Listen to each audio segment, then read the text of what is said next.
এই মিনি ব্লগের আগের পার্টে তো আপনারা দেখেছেন আমরা সোনামুখী থেকে কিছুটা দূরে চলে এসেছি নিধিবন লাক্সারি ফরেস্ট রিসর্ট। আর সেখানে আসার পর আরো কিছুটা ঘুরতে বাকি রয়ে গেছে, যেমন হচ্ছে এই পাখিরালয়, তারপর হচ্ছে এখানে একটা ওপেন স্টেজ রয়েছে। আর এখানে কিন্তু ছোট্ট ছোট দুটো বন্ধুকে আপনারা কিন্তু ঘাসে চড়তে দেখতে পাবেন।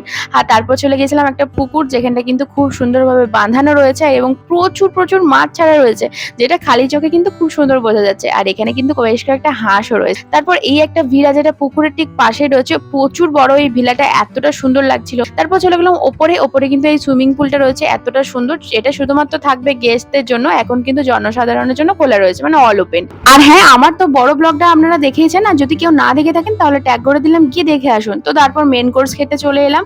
আর এখানে এসে কিন্তু আমরা অনেক কিছু অর্ডার করেছিলাম, যেটা থাকছে আমার বড় ব্লগে, দেখে আসুন। তারপর কোল্ড ড্রিঙ্কস, মুখশুদ্ধি এসব খেয়ে বাড়ি ফেরার পথে রওনা দিলাম। আর হ্যাঁ, আপনারা কিন্তু অবশ্যই এখানে একবার হলেও ভিজিট করবেন, জায়গাটা বেশ সুন্দর আর বেশ নিরিবিলি জঙ্গলের মধ্যে।